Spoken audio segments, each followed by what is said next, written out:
నిగ్గదీసి అడిగే మునగాడు వీడు భూమిన వానైతాడు వీరసాదల ధైర్యం వీడు దొంగ దొరల భరతం పడతాడు మన రేవంతన్న పేద ఇంటికి పండుగ తెస్తాడు సోనియమ్మ దివెనతోని రాహులన్న సైనికుడయ్యి పెద్ద కొడుకై యుద్ధం చెయ్య సిద్ధమాయే రేవంతన్న మూడు రంగుల జెండా బట్టి సింగమోలే కదిలినాడు ఒక్కరో కాంగ్రెస్ సూర్యుడు మన రేవంతన్న నిగ్గదీసి అడిగే మొనగాడు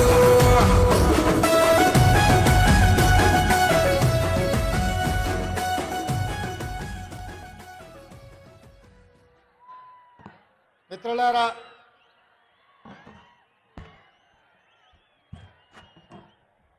ఈరోజు పాలమూరు గడ్డ మీద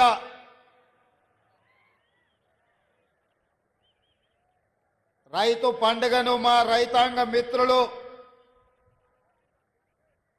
వ్యవసాయ శాఖ మంత్రి గారు ఏర్పాటు చేస్తే ఈ కార్యక్రమంలో ముఖ్య అతిథులుగా నాతో పాటు ఉప ముఖ్యమంత్రి వర్యులు బట్టి విక్రమార్క గారు, పాలమూరు జిల్లా ఇన్ఛార్జ్ మంత్రివర్యులు దామోదర్ రాజ నరసింహ గారు, సీనియర్ మంత్రివర్యులు పాలమూరు జిల్లా అల్లుడు పెద్దలు ఉత్తమ్ కుమార్ రెడ్డి గారు, వ్యవసాయ శాఖ మంత్రివర్యులు తుమ్మల నాగేశ్వరరావు గారు, మిత్రులు పెద్దలు జూపల్లి కృష్ణారావు గారు, మిత్రులు పొన్నం ప్రభాకర్ గారు, సోదరుడు మీ అందరు అభిమానించే నాయకుడు కోమటిరెడ్డి వెంకటరెడ్డి గారు, అదేవిధంగా మా సోదరిమణి శ్రీమతి సీతక్క గారు, అదేవిధంగా నాగర్ కర్నూల్ పార్లమెంట్ సభ్యులు డాక్టర్ మల్లు రవి గారు, శాసన మండలి సభ్యులు పిసిసి అధ్యక్షులు మిత్రులు మహేష్ గౌడ్ గారు, అదేవిధంగా ఎప్పుడు ఏ సమస్య వచ్చినా నాకు సలహాలు సూచనలు ఇస్తూ ముందుకు నడిపిస్తున్న మిత్రుడు దుద్దిల్ల శ్రీధర్ బాబు గారు, వేదిక మీద ఉన్న పెద్దలందరూ, పార్లమెంట్ సభ్యులు, శాసన మండలి సభ్యులు, శాసన సభ్యులు, ప్రభుత్వ ప్రత్యేక సలహాదారులు కె కేశవరావు గారు, అదేవిధంగా వేదిక మీద ఉన్న ప్రజాప్రతినిధులు, కాంగ్రెస్ పార్టీ ప్రముఖులు, ప్రాణ సమానులైన వేలాది మంది పాలమూరు బిడ్డలు తరలి వచ్చి ఈ పాలమూరు గడ్డ ఇది రైతుల వేదిక. ఈ రైతు పండుగలో వేలాదిగా తరలి వచ్చి ఈనాడు మేము సంతోషంగా ఉన్నాం. సంవత్సర పరిపాలనలో ఈ ప్రభుత్వం ప్రజాప్రభుత్వం 54,000 కోట్ల రూపాయలు రైతుల కోసం ఖర్చు పెట్టినందుకు తెలంగాణ రాష్ట్ర 4 కోట్ల రైతాంగానికి మీ ఆశీర్వాదంతో ఈరోజు రాష్ట్రానికి నాయకత్వం వహించిన నా తరఫున మొత్తం రైతాంగానికి సందేశం పంపించడానికి విచ్చేసి ఈ పండుగ ఇక్కడే కాదు తెలంగాణలో ఉన్న రైతు వేదికల దగ్గర లైవ్లో లక్షలాది మంది రైతులు ఈ పండుగ కార్యక్రమాన్ని పాలమూరు జిల్లాలో జరుగుతున్న ఈ ఉత్సవాన్ని ప్రత్యక్షంగా తిలకిస్తున్నారు. ఈ అన్ని ఏర్పాట్లు చేసిన తెలంగాణ చీఫ్ సెక్రటరీ గారు, వ్యవసాయ శాఖ అధికారులు, వివిధ రైతు వేదికలల్లో ఈ కార్యక్రమాన్ని నిర్వహిస్తున్న అధికారుల అందరికీ కూడా మనస్ఫూర్తిగా అభినందనలు తెలియజేస్తున్నా. మిత్రులారా, నవంబర్ 30, 2023కు ఈ దేశ రాజకీయాలలోనే ఒక గొప్ప ప్రాధాన్యత ఉన్నది. ఈ సందర్భంగా తెలంగాణ 4 కోట్ల ప్రజలకు నేను గుర్తు చేయదలుచుకున్నా. పోయిన సంవత్సరం నవంబరు 30 తారీఖు 2023 నాడు ఈ రాష్ట్రంలో ఉన్న దాదాపుగా 35,000 పోలింగ్ బూతులలో లక్షలాది మంది బారులు తీరి సీమల దండై దొరల గడీలను కుప్పగూల్చి ప్రజా ప్రభుత్వాన్ని తేవడానికి పోలింగ్ బూతుల్లో 92 లక్షల ఓట్లు కాంగ్రెస్ పార్టీకి సోనియమ్మ నాయకత్వానికి అండగా నిలబడి ఇవాళకి సరిగ్గా సంవత్సరం పూర్తి చేసుకున్నాం. మనస్ఫూర్తిగా మీకు అందరికీ ధన్యవాదాలు తెలియజేస్తున్నా. మీరందరూ పెద్ద ఎత్తున చప్పట్లతో మొదటి సంవత్సరం పూర్తి చేసుకున్న ఉత్సవాన్ని ఈ ప్రపంచానికి తెలియజేయాల్సిందిగా మీ అందరికీ విజ్ఞప్తి చేస్తున్నా. మిత్రులారా, నవంబర్ 30, 2023 నాడు ఏ ఉత్సాహంతో, ఏ అభిమానంతో, ఏ గుండె ధైర్యంతో ఈ పాలమూరు బిడ్డను ఆశీర్వదించాలని ఈ గడ్డంతా అండగా నిలబడి ఈ జిల్లా అంతా ఏకోన్ముఖమై ఎంతో కాలం నుంచి ఎదురు చూస్తున్న అవకాశం ఒక్కసారి వచ్చింది. దీన్ని జార విడుచుకోవద్దని మీరు అండగా నిలబడ్డ రోజు ఇవాళ. ఈ సందర్భంగా మీ ఎదురుగా నేను చెప్పదలుచుకున్నా, పాలమూరు జిల్లా నల్లమల అటవీ ప్రాంతంలో ఒక మారుమూల గ్రామం కొండారెడ్డిపల్లి అనే ఒక చిన్న గ్రామం నుంచి ఒక రైతు బిడ్డగా బయలుదేరిన నేను ఈ జిల్లా కష్టాలను చూసిన, ఈ జిల్లా కన్నీళ్లను చూసిన, ఈ జిల్లా నుంచే పారుతున్న కృష్ణమ్మ గలగలలు చూసిన, కన్న బిడ్డల్ని తల్లిదండ్రుల దగ్గర గుడిసెల దగ్గర వదిలి వలసబోతున్న పాలమూరు బిడ్డల్ని గుంపు మేస్త్రీలు భార్య భర్తల్ని మేటీలుగా పెట్టుకొని తీసుకెళ్లి బొంబాయికి వలస తీసుకుపోతుంటే 6 నెలల పసిబిడ్డల్ని కూడా తల్లిదండ్రుల దగ్గర వదిలేసి జంటలుగా వలసలు పోతున్న వాళ్ళ కన్నీళ్లను నేను కళ్ళతో చూసిన. ముఖ్యంగా అచ్చంపేట, నాగర్ కర్నూలు, వనపర్తి ప్రాంతంలో గుంపు మేస్త్రీల నాయకత్వంలో తట్ట పని, పార పని, మట్టి పని కోసం బొంబాయి దిక్కు వలసలు పోతుంటే ఆనాడు బస్సులు ప్రత్యేకంగా వందలాది బస్సులు ఈ జిల్లా నుంచి వలసలు తీసుకెళ్లడానికి రైతాంగాన్ని తీసుకెళ్తుంటే వనపర్తిలో నేను చదువుకునేవాడిని. ఆ రోజు నేను అనుకున్నా, ఏదైనా ఒకరోజు మనకు రాకపోతుందా, ఎల్లకాలం ఎప్పుడు ఇట్లనే ఉంటుందా, ఒకరోజు మనకు వస్తుంది. ఆనాడు నేను నాకు ఈ అవకాశం వస్తుంది అనుకోలేదు. మన పాలమూరు బిడ్డకు ఒకరోజు అవకాశం వస్తుంది. ఆ అవకాశాన్ని అందిపుచ్చుకొని ఈ జిల్లా వలసలను నిలువరించి ఈ జిల్లా బిడ్డల్ని సొంత ఊర్లో సొంత వ్యవసాయం, సొంత కుటుంబానికి దగ్గరగా ఉండి ఈ జిల్లాను ఆదుకోకపోతారా అని నేను ఎదురు చూసిన. సరిగ్గా 70 సంవత్సరాల తర్వాత ఆనాడు ఉమ్మడి హైదరాబాదు రాష్ట్రం మొట్టమొదటి ముఖ్యమంత్రిగా ఈ జిల్లా బిడ్డ బూర్గుల రామకృష్ణారావు ముఖ్యమంత్రి అయితే 70 సంవత్సరాల తర్వాత మీ బిడ్డ కొండారెడ్డిపల్లి నుంచి బయలుదేరిన ఒక రైతు బిడ్డ మీ అభిమానంతో ఈ తెలంగాణ రాష్ట్రానికి మళ్ళీ నాయకత్వం వచ్చే అవకాశం వచ్చింది. నా జన్మ ధన్యమైందని చెప్పి నేను ఈ సందర్భంగా తెలియజేస్తున్న మిత్రులారా, ఈ అవకాశం ఆషామాషిగా వచ్చింది కాదు. ఈ వచ్చిన అవకాశాన్ని అల్లరి చిల్లర పనుల కోసమో, అనవసరమైన ఖర్చుల కోసమో, ఆర్భాటపు ఏషాలు వేయడానికో కాదు. ఇదొక బాధ్యత. ఈ బాధ్యతను జవాబుదారీతనంతో నిర్వహించాల్సిన బాధ్యత నా మీద ఉన్నది. వేదిక మీద నా వయసంత అనుభవం ఉన్న కేశవరావు గారు ఉన్నారు. ఎంతో అనుభవజ్ఞులైన ఉత్తమ్ కుమార్ రెడ్డి గారు, తుమ్మల నాగేశ్వరరావు గారు, జూపల్లి కృష్ణారావు గారు, దామోదర్ రాజ్ నరసింహ గారు, చాలా సుదీర్ఘకాలం మంత్రులుగా వివిధ హోదాలు చేసిన వాళ్ళు ఉన్నా వాళ్ళందరూ పెద్ద మనసు చేసుకొని ఆనాడు ఎన్నికల్లోనే తోడుగా కాదు, ఈనాడు కూడా అండగా ఉన్న పొంగులేటి శ్రీనివాసరెడ్డి గారు ఈ వేదిక మీద ఉన్నారు. వాళ్ళందరూ కూడా వయసులో చిన్నవాడిని అయినా మీ అందరి ఆశీర్వాదం ఉండబట్టి పాలమూరు జిల్లాకు అవకాశాలు ఇవ్వాలని ఇవాళ తెలంగాణ రాష్ట్రానికి పెద్ద బాధ్యత అయిన ముఖ్యమంత్రి కూర్చే పాలమూరు బిడ్డలకు ఇచ్చిండ్రు. మనమందరం వారికి మనస్ఫూర్తిగా ధన్యవాదాలు తెలియజేయాల్సిన అవసరం ఉన్నది.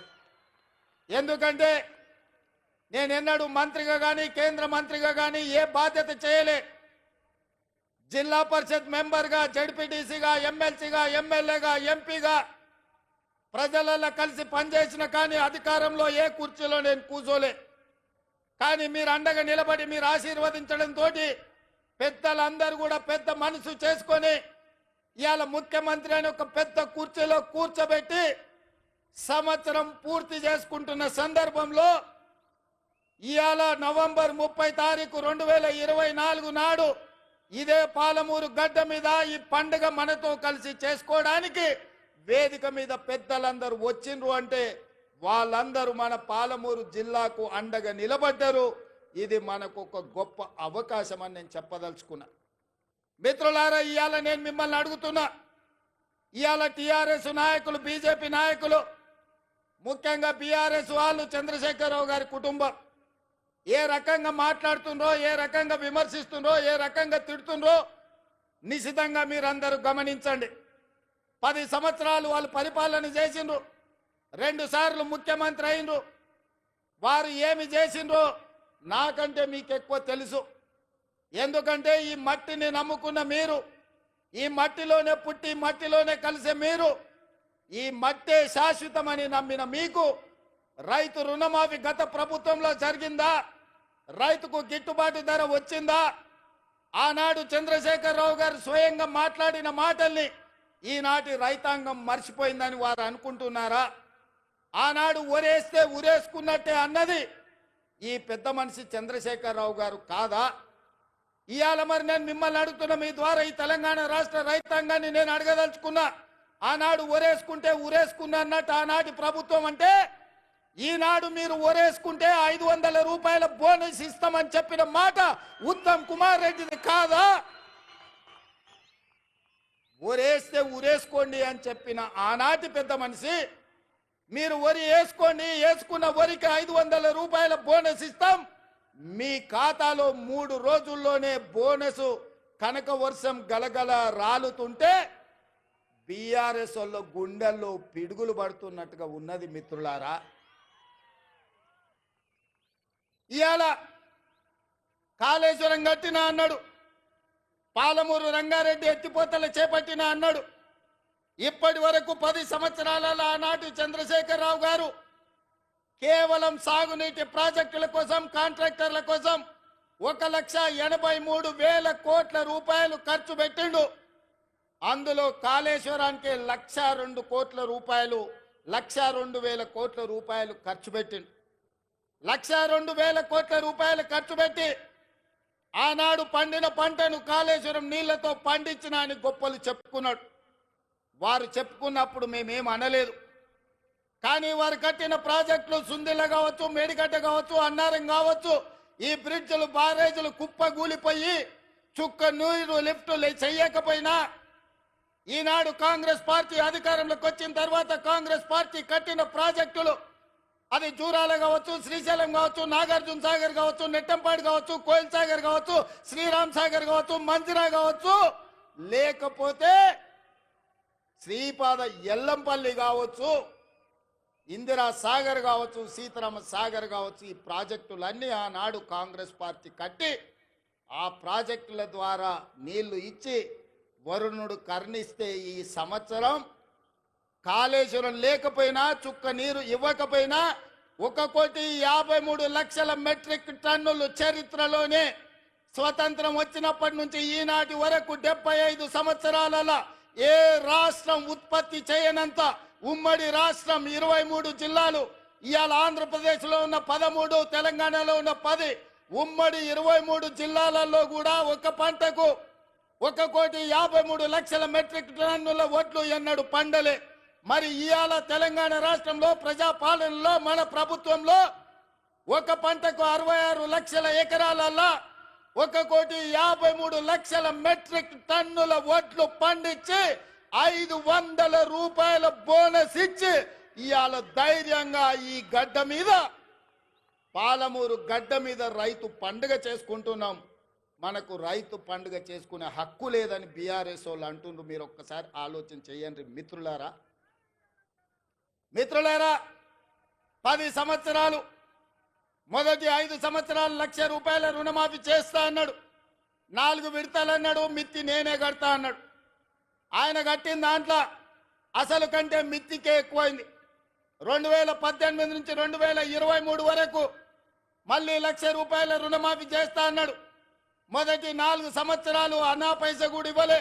ఆఖరి సంవత్సరం ఔటర్ రింగ్ రోడ్డును అమ్మి 11,000 కోట్ల రూపాయలు రైతుల ఖాతాలో వేస్తే 8,596 కోట్ల రూపాయలు మిత్తికే పోయినాయి. అసలు చెల్లించింది 2,500 కోట్లే. మిస్టర్ హరీష్ రావు గారు, మీరు వినండి స్పష్టంగా. ఆర్థిక మంత్రిగా మీరు బాధ్యత నిర్వహించింది కదా. ఔటర్ రింగ్ రోడ్డు 7,500 కోట్ల రూపాయలకు తెగ నమ్మి ఆనాడు కాంగ్రెస్ పార్టీ నిర్మించి ఒక అద్భుతమైన ఆస్తిని నగరానికి, తెలంగాణ రాష్ట్రానికి ఇస్తే దాన్ని అమ్మేసి 5 సంవత్సరాలలో రైతు రుణమాఫీ చేసింది మీరు 11,000 కోట్లు అయితే అందులో 8,500 కోట్ల రూపాయలు మిత్తికే సరిపోయినాయి. మీరు చెల్లించిన అసలు 2,500 కోట్లే. ఇవాళ ఈ వేదిక మీద నుంచి లెక్కలు చెప్తున్నా. ఇవాళ నువ్వు అనొచ్చు, పాలమూరులో మేము లేం కదా, నువ్వు ఎట్లన్నామని. ఇదే లెక్కలు అసెంబ్లీలో నేను లెక్కలు తేలుస్తా. 5 ఏళ్లలో మొదటి సంవత్సరం నువ్వు రైతు రుణమాఫీ చేసినుంటే ఈ 8,500 కోట్లు మిత్తి కాదు, రైతుల అసలు అప్పుకు సరిపోతుండే. మీరు 5 ఏళ్లలో మొదటి సంవత్సరంలోనే రైతు రుణమాఫీ చెయ్యనందుకు ఇవాళ మీరు ఇచ్చిందంత మిత్తికే పోయింది. అందుకే నేను ఆలోచన చేసిన, మా భట్టి గారి సలహా తీసుకున్నా. ఇవాళ నేను ఈ వేదిక మీద నుంచి సగర్వంగా తెలంగాణ రైతాంగానికి గొప్పగా నేను చెప్పదలుచుకున్నా. 29 రాష్ట్రాలలో ఉన్న ముఖ్యమంత్రులను కానీ ప్రధానమంత్రి నరేంద్ర మోడీని, కల్వకుంట్ల చంద్రశేఖరరావును సవాలు విసురుతున్నా. ఈ దేశంలో స్వతంత్రం వచ్చినప్పటి నుంచి ఏ రాష్ట్రమైనా 10 నెలల్లో 25 రోజుల్లో 22,22,062 రైతు కుటుంబాలకు 17,869 కోట్ల రూపాయల రుణమాఫీ చేసిన చరిత్ర ఈ దేశంలో ఉన్నదా అని నేను అడుగుతున్నా. చర్చలకు మీరు సిద్ధంగా ఉన్నారా నరేంద్ర మోడీ గారు అని నేను అడుగుతున్నా. నరేంద్ర మోడీ గారు వస్తారా చర్చకు? కల్వకుంట్ల చంద్రశేఖరరావు గారు వస్తారా? మీరిద్దరు కలిసి రాండి. ఈరోజు మా భట్టి గారు మా చేతుల మీదుగా, మా ఆడబిడ్డల చేతి మీదుగా 3,13,000 కుటుంబాలకు 2,747 కోట్ల రూపాయలు 4వ విడత రైతు రుణమాఫీ చేసిన.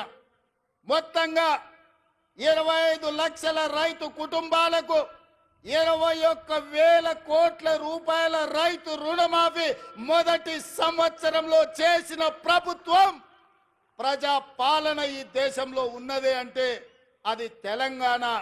ఈ తెలంగాణ రాష్ట్రం రైతులకు రుణమాఫీ చేసిందంటే సోనియమ్మ ఆశీర్వాదంతో, రాహుల్ గాంధీ గారు ఇచ్చిన గ్యారంటీతో చేసినామని నేను చెప్తున్నా. అందుకే ఇవాళ బీజేపీ నాయకులను, బీఆర్ఎస్ నాయకులను ఒకరొక్కరికి వస్తారో అందరు కలిసి వస్తారో, ఎట్లొస్తారో అట్లా రాండి. అసెంబ్లీలో తేలుద్దామా, పాలమూరు గడ్డ మీద తేలుద్దామా. మొదటి సంవత్సరంలో 25 లక్షల రైతు కుటుంబాలకు 21,000 కోట్ల రూపాయల రైతు రుణమాఫీ చేసిన పేటెంట్ కాంగ్రెస్ పార్టీ గ్యారంటీ అని నేను చెప్పదలుచుకున్నా. గ్యారంటీల గురించి మాట్లాడాల్సి వస్తే, స్వతంత్రం వచ్చినప్పటి నుంచి దళితులకు, గిరిజనులకు, ఆదివాసీలకు, బలైన వర్గాలకు భూ పంపకాలు చేసి అసైన్మెంట్ పట్టాలు ఇవ్వడం ద్వారా ఆ గ్యారంటీ మాది. రైతులను ఆదుకున్న చరిత్ర మాది. రైతు రుణమాఫీ చేసిన చరిత్ర మాది. కనీసం మద్దతు ధర తీసుకొచ్చిన చరిత్ర మాది. ఇవాళ రైతులకు రుణమాఫీ చేసిన చరిత్ర మాది. రైతులకు 24 గంటలు ఇవాళ ఉచిత విద్యుత్ వస్తుందంటే ఆనాడు డాక్టర్ వైఎస్ రాజశేఖర రెడ్డి గారు 9 గంటలు రైతాంగానికి నాణ్యమైన ఉచిత విద్యుత్ ఇచ్చి ఈ దేశంలోనే రైతులకు ఉచిత విద్యుత్ ఇవ్వడం కాంగ్రెస్ పార్టీ పేటెంట్ అని నిరూపించుకున్న చరిత్ర కాంగ్రెస్ పార్టీది. రైతు బీమా కనిపెట్టింది కాంగ్రెస్ పార్టీ. రైతులను ఆదుకున్నది కాంగ్రెస్ పార్టీ. ఇవాళ రైతుల గురించి ఏదైనా పేటెంట్ ఉంది, ఏదైనా గ్యారంటీ ఉందంటే రైతు రుణమాఫీ కావచ్చు, రైతులకు ఉచిత కరెంటు కావచ్చు, రైతు బీమా కావచ్చు. ఇవాళ రైతులను అన్ని రకాలుగా ఆదుకున్న కనీస మద్దతు ధర కావచ్చు. ఇవాళ రైతులకు 500 రూపాయలు బోనస్ ఇచ్చి వరి పంటను పండించిన చరిత్ర ఇవాళ కాంగ్రెస్ పార్టీది. ఈ పేటెంట్ అంతా మాది కాదా అని నేను అడుగుతున్నా. దీని మీద చర్చించడానికి మేము సిద్ధంగా ఉన్నాం. ఎవరెవరు వస్తారో రాండి అని చెప్పి ఈ వేదిక మీద నుంచి నేను సవాలు విసిరదర్చుకున్నా. అందుకే మిత్రులారా, ఇవాళ 70 సంవత్సరాల తర్వాత ఈ జిల్లాకు మనకు అవకాశం వచ్చింది. మన ప్రాజెక్టులు ఇంకా పడా ఉన్నాయి. నేను అడుగుతున్న చంద్రశేఖరరావు గారిని, ఉమ్మడి రాష్ట్రంలో సమైక్య పాలనలో సీమాంధ్ర ముఖ్యమంత్రులు తెలంగాణకు అన్యాయం చేసిండ్రను. మరి తెలంగాణ వచ్చిన తర్వాత మీరెట్లా అన్యాయం చేసిండ్రా అని నేను అడుగుతున్నా. నువ్వు కరీంనగర్లో ఓడిపోతాని వలస వచ్చి పాలమూరు జిల్లాకు వస్తే, పాలమూరులో మీకు ఊరు లేకపోయినా, పార్లమెంటులో మీ నోరు లేకపోయినా 2009లో పార్లమెంటుకు గెలిపించి పంపించింది, పల్లకిలో మోసింది మేము కాదా? 2009లో నిన్ను ఎంపీని చేస్తే తెలంగాణ సాధించడానికి గొప్ప చెప్పుకున్నావు కదా. వచ్చిన తెలంగాణలో మమ్మల్ని ఆదుకొని మా ప్రాజెక్టులను పూర్తి చేయాల్సిన బాధ్యత చంద్రశేఖరరావు గారు మీకు, మీ ప్రభుత్వానికి లేకపోయినా, ఆనాడు జిల్లా మొత్తం నీకు అండగా నిలబడి ఎమ్మెల్యేలు ఎంపీలను గెలిపించి ఈ జిల్లా మొత్తం నీ పార్టీకి అండగా నిలబడితే మా గుండెల మీద తన్ని మమ్మల్ని మోసం చేసి మా పసిడి పంటలు పండాల్సిన పాలమూరు జిల్లాను ఎడారిగా మార్చి వలసలు శాశ్వతంగా ఉండేటట్టుగా మా కుటుంబాలు, మా సోదరులు కన్న పిల్లలను వదులుకొని బొంబాయో దుబాయో బొగ్గుబాయిల చుట్టూతా తట్ట పని, పార పనికి, మట్టి పనికి వలసలు పంపించింది నువ్వు కాదా చంద్రశేఖరరావు అని నేను అడుగుతున్నా. ఇన్ని పాపాలు చేసిన నువ్వు పూర్తి చేయని పాలమూరో, కల్వకుర్తో, నారాయణపేట, కొడంగల్ ప్రాజెక్టులు మేము చేయాలనుకుంటే ఇవాళ నారాయణపేట, కొడంగల్ ఎత్తిపోతల వద్దే వద్దు, మక్తల్కు నీళ్ళు ఇయ్యనే వద్దు అడుగుతుండు. నేను అడుగుతున్నా, ఇవాళ మా జిల్లాకు అవకాశం వస్తే 70 సంవత్సరాల తర్వాత కనీసం మమ్మల్ని వాడొచ్చి వీడొచ్చి పాలమూరును దత్తత తీసుకుంటున్నా అనేవాడు. ఆనాడు చంద్రబాబు నాయుడు కావచ్చు, రోజే కావచ్చు, కిరణ్ కుమార్ రెడ్డి కావచ్చు, తెలంగాణలో చంద్రశేఖరరావు పాలమూరుకు వచ్చి పాలమూరుని దత్తత తీసుకుంటున్నా అనేవాడు. కానీ ఇవాళ మీ ఆశీర్వాదంతో మీ పాలమూరు బిడ్డ, సొంత బిడ్డ, ఎవడి దయదాక్షిణ్యాలు అక్కర్లేదు, మమ్మల్ని ఎవరి దత్తత తీసుకోవాల్సిన పని లేదు, మా వాడే మా బిడ్డనే ఈ రాష్ట్రానికి ముఖ్యమంత్రి అయ్యాడు, సంతకాలు పెడతాడు అన్నప్పుడు కాళ్ళల్లో కట్టెబెట్టడం న్యాయమా? మిత్రులారా, మీరు ఆలోచన చేయండి. నేను అడుగుతున్న ఈ జిల్లాని, పాలమూరు బిడ్డల్ని, ఎంతకాలం ఎవడో వచ్చి మనల్ని దత్త తీసుకునేది? మనం గతి లేనోళ్ళమా, చేతగానోళ్ళమా, చేవలేనోళ్ళ, చీము నెత్తురు చచ్చిందా మనకు? మనం పరిపాలన చెయ్యలేమా? మనం నిధులు తెచ్చుకోలేమా? మన జిల్లాను అభివృద్ధి చేసుకోలేమా అని నేను అడుగుతున్నా. మిత్రులారా, ఎందుకు అలా ఈ కోపం, ఈ ద్వేషం బీఆర్ఎస్ వాళ్ళకని అడుగుతున్నా. ఏం నొచ్చింది? 10 ఏళ్ళు మీరు ఉన్నారు కదా, 20 లక్షల కోట్లు మీ చేతులు ఉన్నాయి కదా, 20,000 కోట్లు మా ప్రాజెక్టులు పూర్తి చేయడానికి మీకు మనసు రాలేదు. మీరు మనుషులా అని నేను అడుగుతున్నా. ఇవాళ నేను కల్వకుర్తి పూర్తి చేయాలను ఉత్తమ్ కుమార్ రెడ్డి గారు, పాలమూరు రంగారెడ్డి నిత్యం సమీక్షించడం ద్వారాను, మా గద్వాల కృష్ణమోహన్ రాలపాడు నుంచి గద్వాల అలంపూర్లో మా సంపత్ కుమార్ ప్రాజెక్టు పూర్తి చేయాలని అడుగుతుంటే వాటికి నిధులు ఇవ్వాలి, నీళ్లు రావాలి అని నేను అంటుంటే మీరు అట్లెట్ల ప్రాజెక్టులు కడతారని చంద్రశేఖరరావు గారు, ఆయన కొడుకు, ఆయన అల్లుడు అంటారు. నేను అడుగుతున్నా నా పాలమూరు సోదరులు, మళ్ళీ వస్తుందా మనకి అవకాశం? ఇట్లాంటి అవకాశం మనకు వస్తుందా? ఆనాడు బూర్గుల రామకృష్ణారావు తర్వాత 70 ఏళ్ళు పట్టింది అవకాశం రావడానికి. 70 ఏళ్ళ తర్వాత వచ్చిన అవకాశాన్ని జార విడుచుకుందామా? మన ప్రాంతాన్ని మనం అభివృద్ధి చేసుకుందామా? ఆలోచన చేయమని నా బిడ్డలు, నా సోదరులు, మా అన్నదమ్ములను, మా అక్క తమ్ముళ్ళని నేను అడుగుతున్నా. ఈ అవకాశం పోతే శాశ్వతంగా మళ్ళీ రాకపోవచ్చు. అవకాశం ఇస్తే ఏం చేసుకున్నారు మీరు అని అనొచ్చు. అందుకే ఇవాళ ఎవరు ఏమనుకున్నా మక్తల్, నారాయణపేట, కొడంగల్ ఎత్తిపోతల పథకాన్ని తెచ్చినాం, మహబూబ్నగర్లో ఇంజనీరింగ్ లా కాలేజ్ తెచ్చినాం, ఇవాళ మెడికల్ కాలేజ్ కొడంగల్కు తెచ్చినాం. అన్ని కాలేజీలు, అన్ని స్కూళ్ళు, అన్ని విద్యా సంస్థలు ఇవాళ జిల్లాకు తెచ్చుకున్నాం. పెండింగ్ ఉన్న పాలమూరు రంగారెడ్డి ఎత్తిపోతల్ని మనం పూర్తి చెయ్యాలనుకుంటున్నాం. ఇవాళ ఇంతకుముందు మా మధు, లేకపోతే మా ఎన్ఎం శ్రీనివాసరెడ్డి, మా అనిరుద్ధు చిట్టీలు ఇచ్చిండ్రు, అన్న ఇవన్నీ ప్రకటించని. అవన్నీ కాదు, ఈ జిల్లాకు ఏం అవసరమైన ఒక్కొక్కటి కాదు, అన్ని మూకుమ్మడిగా ఒకే సంతకంతో ఈ జిల్లాలో ఉండే అవసరాలకు అవసరమైతే వేదిక మీద నా మంత్రివర్గ సహచరుల సాక్షిగా మా వలస జీవితాలు బాగుపడాలంటే సంవత్సరానికో 20,000 కోట్లు మా జిల్లాకు ప్రత్యేకంగా నిధులు ఇవ్వండి అని నేను అడుగుతున్నా మీ తరఫున. 70 ఏళ్ళు మాకు అన్యాయం జరిగింది, నష్టం జరిగింది. 70 ఏళ్ళు మేము కన్నీళ్లతో బతికినాం. 70 ఏళ్ళు మా పక్కన కృష్ణమ్మ గలగల పారుతుంటే తాగడానికి నీళ్లు లేక సావు చచ్చిపోయినప్పుడు నెత్తి మీద నీళ్లు చల్లుకోవడానికి కూడా మాకు నీళ్లు లేని బతుకులు మేము గడిపినాం. నేను అడుగుతున్న మిత్రులారా, ఇవాళ ఈ తెలంగాణకు నాయకత్వం వహించే అవకాశం పాలమూరు జిల్లాకు వస్తే వదులుకుందామా అని నేను అడుగుతున్నా. ఇవాళ వాళ్ళందరూ మనకు సహకరించారా? మన జిల్లా కోసం సంవత్సరానికి 20,000 కోట్ల రూపాయలు, 5 ఏళ్లలో 1,00,000 కోట్ల రూపాయలు ఈ జిల్లాకు తెచ్చుకుంటే ఈ జిల్లాలో పసిడి పంటలు పండి బంగారు భూములుగా మారవా బంజరు భూములని నేను అడుగుతున్నా. కేసీఆర్ కాళేశ్వరం ఒక్కదానికే 1,50,000 కోట్ల రూపాయలు తీసుకుపోయింది. 1,02,000 కోట్ల రూపాయలు కాంట్రాక్టర్లకు ఇచ్చిండ్రు.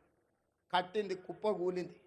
ఎవరు వెనకటికి కూడా పనిమంతుడంట పందిరేస్తే కుక్కతోక తలిగి కూలిపోయిందంట.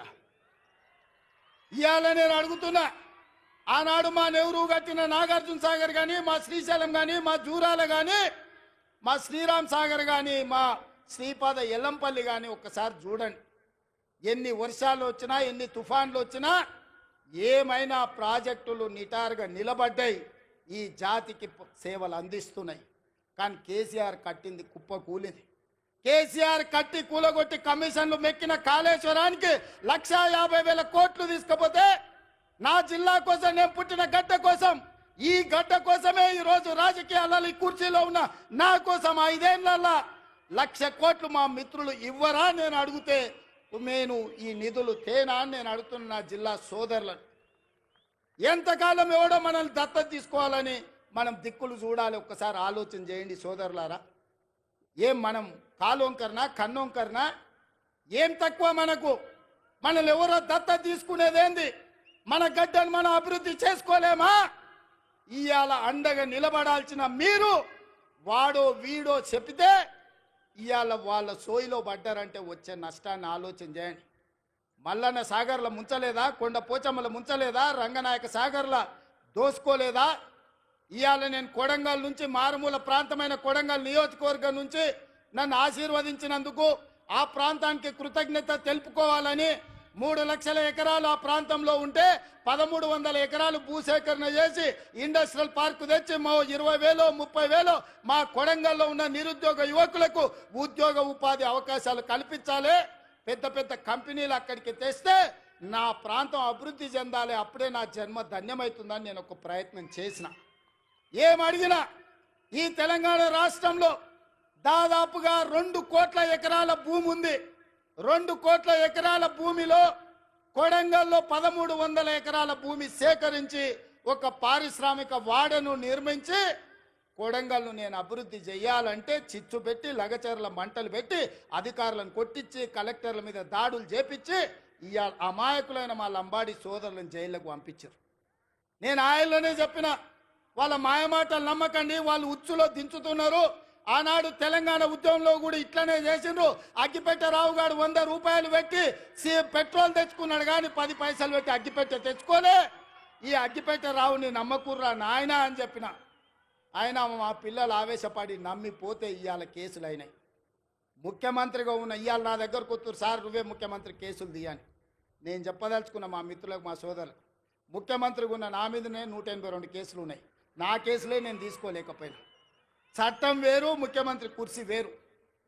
ఇవాళ వాళ్ళ మాయమాటలు నమ్మి మీరు కేసుల్లో ఇరుక్కుంటే బెయిల్ ఎప్పుడు వస్తుందో తెలియదు, మన కుటుంబాలను ఎప్పుడు కలుసుకుంటామో తెలియదు. నేను అడగదలుచుకున్నా, మీ భూములు గుంజుకొని ఏం చేస్తాను? నేను చాప చుట్టి ఇంటికి తీసుకుపోతానా? నాకేం అవసరం ఉంది?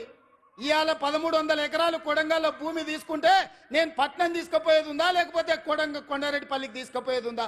ఆ రుణం తీర్చుకోవాలని ఆ కొడంగల్ నియోజకవర్గంలో 20-25 వేల మంది నిరుద్యోగ యువకులకు, ముఖ్యంగా ఆడబిడ్డలకు ఉద్యోగాలు కల్పించి ఉపాధి నెరవేర్చి పరిశ్రమలు స్థాపించి అభివృద్ధి చేయాలని నేను ప్రయత్నం చేస్తే 1,300 ఎకరాలు కూడా భూసేకరణ జరగకుండా అధికారుల మీద దాడులు చేసి ఈరోజు అమాయకులను కేసులలో ఇరికిచ్చారు. ఒక్క కేసీఆర్కే గజ్వల్ల 1000 ఎకరాల ఫామ్ హౌస్ ఉంది. నీ ఒక్కనికి 1000 ఎకరాల ఫామ్ హౌస్ ఉండొచ్చు, కానీ మా దగ్గర 1,300 ఎకరాలలో ఒక పారిశ్రామిక వాడ ఉండొద్దు. ఒకసారి ఆలోచన చేయండి మిత్రులారా. ఇవాళ ఈ జిల్లాను అభివృద్ధి చేయాలంటే ఆనాడు నాగార్జున సాగర్ కడితే రైతులు మునగలేదా? శ్రీశైలం ప్రాజెక్టు కడితే మా కొల్లాపూర్ మునగలేదా? పాలమూరు రంగారెడ్డి కల్వకుర్తి ఎత్తిపోతలు కడితే మా కొల్లాపురాలు మూడు సార్లు భూములు పోయినోళ్ళు భూములు పోయి ఒక్కసారి కాదు 2 సార్లు 3 సార్లు కొల్లాపూర్ ప్రాంతంలో భూములు ముంపు గురైన బాధను దింగమిగుంటున్నారు. ప్రభుత్వం నుంచి సహాయం అందించమన్నారు కానీ కొట్టాలంటే మా బిడ్డలు కొట్టకపోదురా?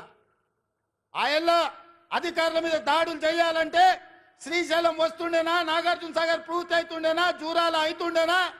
ఏటిగడ్డ పౌరుషం నడిగడ్డ పౌరుషం మీకు తెలియదా?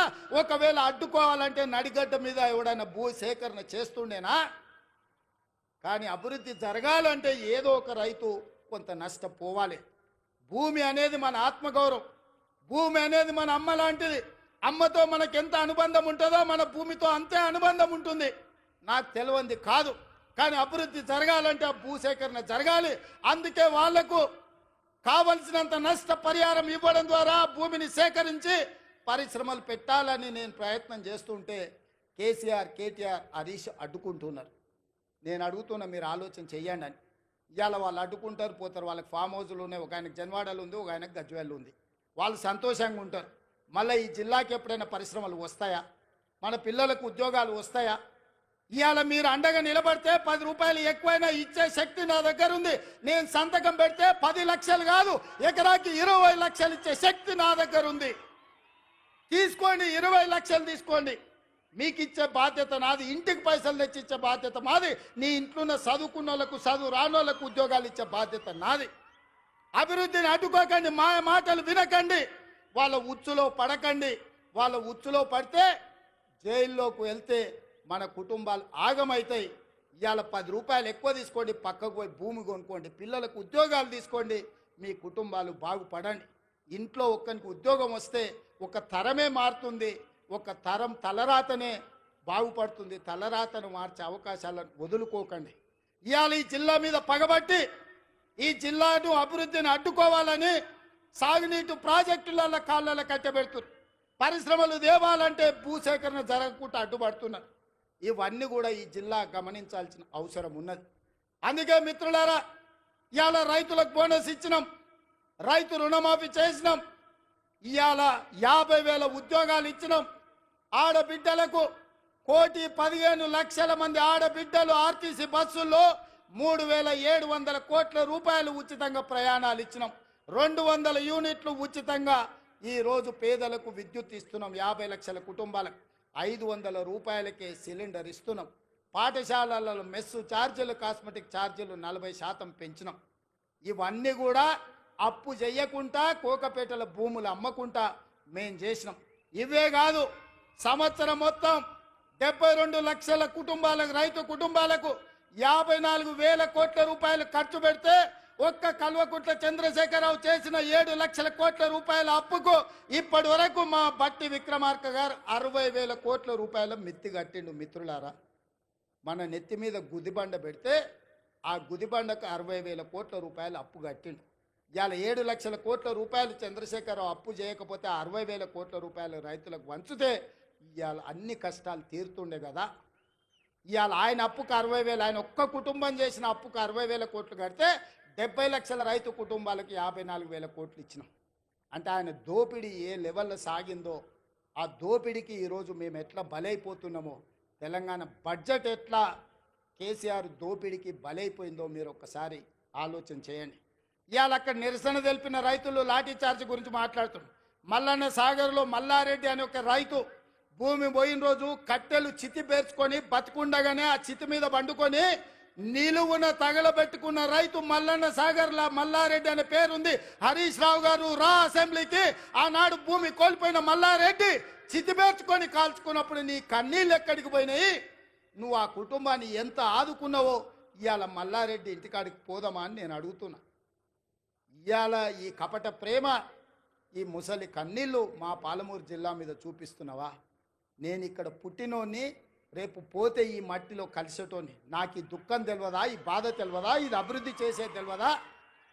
ఇవాళ ఇక్కడ ఉన్న భూమి నేను ఎవరికో పంచిపెడితే చరిత్ర నన్ను క్షమిస్తుందా? ఒకవేళ నేను ముఖ్యమంత్రి నుండి కూడా నా జిల్లాకు ఏమీ చేసుకోకపోతే, ఈ జిల్లాను అభివృద్ధి పదం వైపు నడిపించే పరిశ్రమలు తేకపోతే, ఈ జిల్లాకు నీళ్లు ఇవ్వకపోతే, నిధులు ఇవ్వకపోతే చరిత్ర నన్ను క్షమిస్తుందా? చరిత్రలో క్షమించరాని నేరం నా చేత చేయించాలని వాళ్ళు కుట్రలు చేస్తున్నారు. ఇట్లాంటి కుట్రలు కుతంత్రాలు సాగవు మిత్రులారా. ఎవరు అడ్డం వచ్చినా తొక్కుకుంటా పాలమూరు జిల్లాకు నిధులు తెస్తా, నీళ్లు పారిస్తా. కొడంగల్లో పారిశ్రామిక వాడ ఏర్పాటు చేస్తా, 25,000 మందికి ఉద్యోగాలు ఇప్పిస్తుంది. నా బాధ్యత, నా జిమ్మెదారి అని నేను చెప్పదలుచుకున్నా. నా జవాబుదారీ, నా జిమ్మెదారి నాకు తెలుసు. నేను ఎవరికి భయపడేటోని కాదు. ఎవరికి భయపడితే ఇంత దూరం నేను రాను. నేను పుట్టింది పెరిగింది నల్లమల్ల అడవుల్లో బిడ్డ. మేము పులులను చూసినాం, అడవిలో ఉండే మృగాలను చూసినాం, తొడేళ్లను చూసినాం. అన్నిటిని ఎదుర్కొని ఇంత దూరం వచ్చిన మానవ మృగాలు మీరెంత నాకు కాలి గోటితో సమానమని నేను చెప్పదలుచుకున్నాను. ఇవాళ గౌరవంగా మర్యాదగా పరిపాలన చెయ్యాలి, ప్రభుత్వాన్ని నడపాలి, రైతులు ఆదుకోవాలి, విద్యార్థులకు ఉద్యోగాలు ఇవ్వాలి, మహిళలు ఆత్మగౌరవంతో ఉండాలి అని మా ప్రభుత్వం పనిచేస్తుంది. అందుకే ఇవాళ ఈ ప్రభుత్వం రైతు పండుగ ఈరోజు ప్రతి ఒక్కరి మధ్యలో కూర్చొని ధైర్యంగా ఇవాళ మీ దగ్గరకు వచ్చిన. ఎందుకంటే చేసిన కాబట్టి నేను వచ్చిన. చేసింది చెప్పుకోవడంలో మేము కాస్త వెనకబడ్డామని మా బట్టి గారు అంటుంటారు. నిజమే, పనిలో పడి చెప్పుకునేదే మర్చిపోయినాం. ఎందుకంటే మనకు ఆడంబరాలు ముందు నుంచి తెలియదు. మనకు పని చేసుడు తప్ప పాలమూరు వాళ్ళకి ఏమన్నా తెలుసా? రోజుకి 8 గంటలు, 10 గంటలు, 12 గంటలు ఏడికి పోయినా చెమట వచ్చే వరకు, రక్తం చిందే వరకు పనిచేసే తత్వమే మనది తప్ప గొప్పలు చెప్పుకునేది మనకి ఎవరికని తెలుసా? నేను కూడా మీలో ఒకనే, మీలాంటోనే కష్టపడడం తప్ప నాకు గొప్పలు చెప్పుకునేది తెలుసా? అందుకే ఇవాళ ఈ సంవత్సరంలో నేను పనిలో పడితే వాళ్ళు అలసుగా తీసుకొని ఇవాళ అడ్డగోలుగా మాట్లాడుతున్నారు. ఇక నేను మాట్లాడను, మీరే మాట్లాడాలి, మీరే జవాబు చెప్పాలి. మీ రైతులే నా బ్రాండ్ అంబాసిడర్లు, మీరే పాలమూరు బిడ్డలకు మీరే బ్రాండ్ అంబాసిడర్లు. మీలో ఒక్కొక్క యువకుడు ఒక రేవంత్ రెడ్డి తెలంగాణ రాష్ట్రం నలుమూలల ప్రభుత్వం చేస్తున్న పనులను, పాలమూరులో జరుగుతున్న అభివృద్ధిని మీరే నలుదిక్కుల చాటాలి. మీరే నా బ్రాండ్ అంబాసిడర్లు. ఈ 5 ఏళ్ళు ఒక్క రోజు కానీ, ఒక్క గంట కానీ, ఒక్క నిమిషం వృధా చేయకుండా ఈ ప్రజల కోసం పనిచేయడమే నా బాధ్యత. ఆ పనిని నేను నెరవేర్స్తా. మన కష్టపడే తత్వం ఎక్కడికి పోయినా పోదు, అది మన రక్తంలో ఉంది. ఏడ ఉన్నా, అది దుబాయ్లో పోయినా, బొంబాయిలో పోయినా, అమెరికాకు పోయినా, పాలమూరు జిల్లా ప్రజలకు కష్టపడే లక్షణం ఉంది, చెమటగార్చే లక్షణం మనకుంది. నేను కూడా మీ వాడిని, మీ బిడ్డనే, కష్టపడి పనిచేస్తున్నా. మీరందరూ ఆశీర్వదించండి, కుట్రలను కుతంత్రాలను తిప్పికొట్టండి. ఈ రైతు పండుగ దాదాపుగా 150 కేంద్రాలు పెట్టి వ్యవసాయం సాంకేతికంగా ఎంత అభివృద్ధి చెందిందో ఆశ్చర్యం గొలిపే విధంగా 3 రోజుల నుంచి మంత్రి తుమ్మల నాగేశ్వరరావు గారు, సంబంధిత అధికారులు ఈరోజు ఈ కార్యక్రమాన్ని అంతా కూడా పాలమూరు జిల్లాకు తరలిొచ్చింది. ఇంతమంది ఈడికి వచ్చిండ్రు, ఇంత పెద్ద వ్యవస్థ ఈడికి వచ్చిందంటే మీరు ఆశీర్వదించకపోతే వస్తుండేనా? కేసీఆర్ ఉన్నప్పుడు ఎప్పుడన్నా వచ్చినాయా మనకి ఇట్లాంటి అవకాశాలు? ఎప్పుడన్నా వచ్చినాయా? ముఖ్యమంత్రిని దగ్గరికి వెళ్ళి మనం చూసినామా? అన్నా అని ఎప్పుడన్నా పిలిచిర్రా? ఎప్పుడన్నా రేవంత్ అన్న ఎట్లున్నామని అడిగే అవకాశం చంద్రశేఖరరావు ఇచ్చిండా? ఆయన ఎక్కడుండేనో ఎట్లుండేనో మనకు తెలియదు. ఇవాళ మనం ఉన్నాం కాబట్టే ఇవాళ మనం కలుసుకోగలిగినాం, ఈ పండుగ చేసుకోగలిగినాం. ఈ పండుగ వాతావరణం ఇది 10 కాలాల పాటు ఉండాలి. పాలమూరు పండాలి పసిడి పంటలతో. 20 లక్షల ఎకరాలు కనీసం జితేందర్ రెడ్డి గారు చెప్తున్నారు, కరెక్ట్ 2 ఏళ్ళు కష్టపడితే 20 లక్షల ఎకరాలకు నీళ్ళు ఇవ్వచ్చు అని. వారి మాటతో నేను ఏకీభవిస్తున్నా. నా బాధ్యత అది. వెనక్కి మళ్ళీ చూడని 20 లక్షల ఎకరాలకు పాలమూరు జిల్లాలో నీళ్లు పారించే వరకు గ్రీన్ ఛానల్లో నిధులు విడుదల చేయించి, సాగునీటి పారుదల శాఖ మంత్రి మీకు తెలుసు కదా ఉత్తమ్ కుమార్ రెడ్డి గారు, ఆయన ఏ ఊరు అల్లుడో తెలుసా? మన పాలమూరు అల్లుడు, జడ్చర్ల పక్కనే ఊరు. మన ఊరు అల్లుడే ఈరోజు సాగునీటి పారుదల శాఖ మంత్రి. మరి మనము ఇంత త్యాగం చేసినాం బిడ్డనిచ్చి ఆయనకు, అవునా? మన పాలమూరు ఆడబిడ్డను ఆయనకిచ్చి పెళ్లి చేసినాం. మరి ఆ రుణం అయితే వారు తీసుకోవాలి కదా. ఇక మల్లు గారి గురించి నేను చెప్పాల్సిన పర్లేదు. మల్లు అనంతరాములు గారి నుంచి, మల్లు అని అంటేనే పాలమూరు అనేది తెలుసు. ఎందుకంటే మల్లు అనంతరాములు గారికి ఈ ప్రాంతంతో ఉన్న అనుబంధం. మల్లు రవి గారు ఇక్కడ ఎంపీగా ఉన్నారు, మరి వారే ఆర్థిక మంత్రి. మీ పెద్దన్న జాతీయ నాయకుడైనా, మీ రెండో అన్న పార్లమెంటు సభ్యుడైనా వీళ్ళు గుండెల్లో పెట్టి చూసుకున్నారు. మల్లు బట్టి విక్రమార్క గారు, మీరు సంతకం పెట్టేటప్పుడు జర ధైర్యంగా 2 సంతకాలు ఎక్స్ట్రా పెట్టుర్రు. మీరు తెల్ల పేపర్ మీద సంతకం పెట్టినా మా వాళ్ళు ఏం తప్పు రాసుకోరు. 100 అవసరం ఉంటే 50 రాసుకుంటారు. మా వాళ్ళు అమాయకులు, మళ్ళీ 100 బట్టడానికి ఏమైనా కష్టమవుతుందేమో అని. మీరు తెల్ల కాగితం మీద మాకు సంతకం పెట్టి ఇచ్చినా మనం ఏమి తప్పు రాసుకోము. 100 అవసరం ఉంటే 50 రాసుకుంటాం మనం. ఎందుకంటే ఎంత ఉంటే గంతే కాళ్ళు చాపుకోవాలి అనుకుంటాం మనం. అవునా? మంచం ఎంత ఉందో కాళ్ళు గంతే చాపుకోవాలి, ఎక్కువ చాపుకుంటే బాగుండదని మనం తెలిసిన వాళ్ళం. ఇక దామోదర్ రాజనరసింహ గారు మన ఇన్ఛార్జ్ మంత్రి. నేను ఇష్టపడి ఆయనను తీసుకొచ్చి ఇక్కడ పెట్టిన. ఎందుకంటే మనం ఏం అడిగినా ఏం అడగకుండా చూడకుండా సంతకం పెడతాడు ఆయన. ఆయనకు చదువు బాగొచ్చు, ఇంగ్లీష్ కూడా వచ్చు, కానీ నేను అడిగితే చదువుకుంటే సంతకం పెడతాడని అన్నను మన పాలమూరు జిల్లా ఇన్ఛార్జ్ మంత్రిగా తీసుకొచ్చిన. నేనే అడిగి వారిని ఇక్కడ ప్రత్యేకంగా సెలెక్ట్ చేసి పెట్టుకున్నా. నాకేముంది చెప్పు, ఆయనను ఏదన్నా అడిగితే జిల్లా కోసం అడగాల్సిందే కదా. అందుకే మీరందరూ వేదిక మీద ఉన్న పెద్దలందరికీ పెద్ద ఎత్తున సప్పట్లు కొట్టి మనకు అన్నీ ఇవ్వాల్సిందిగా, వెనకాల ఉన్నోళ్ళు కూడా ఆఖరికి ఉన్నోళ్ళు కూడా మీ సప్పట్లే వాళ్లకు మన విజ్ఞప్తి. ఎందుకంటే మీరు ఒక్కరొక్కరు కలిసి చెప్పలేరు. అందరు గట్టిగా నిలబడి సప్పట్లు, అందరు నిటారుగా నిలబడి వాళ్ళకు సప్పట్లు కొట్టండి అన్న. మా వాళ్ళ ఆలోచన, మా వాళ్ళ ఆకాంక్ష, 70 ఏళ్ళ మా కష్టం. తప్పట్లు కూడా కొట్టండి. డప్పు లేవానే మా మాదిగ సోదరులారా, డప్పు సప్పుడు వినిపించాలి, గట్టిగా వినిపించాలి. మన జిల్లానే మాదిగోళ్ళ జిల్లానే, కొట్టూరి గట్టిగా. ఎందుకంటే వాళ్ళకి ఎప్పుడైనా సంతకం పెట్టే ముందు మీ సప్పట్లు వినిపించాలి, మీ డప్పుల మూత వినిపించాలి, వాళ్ళ గుండెల్లో సంతోషం పరవళ్ళు తొక్కాలి. పాలమూరు జిల్లాకు నిధులు వరదై పారాలి. ఈ జిల్లా రుణం నేను తీర్చుకోవాలి. ఆ తీర్చుకునేటందుకు వచ్చిన మీ అందరికీ ధన్యవాదాలు తెలియజేస్తూ మీ అందరి దగ్గర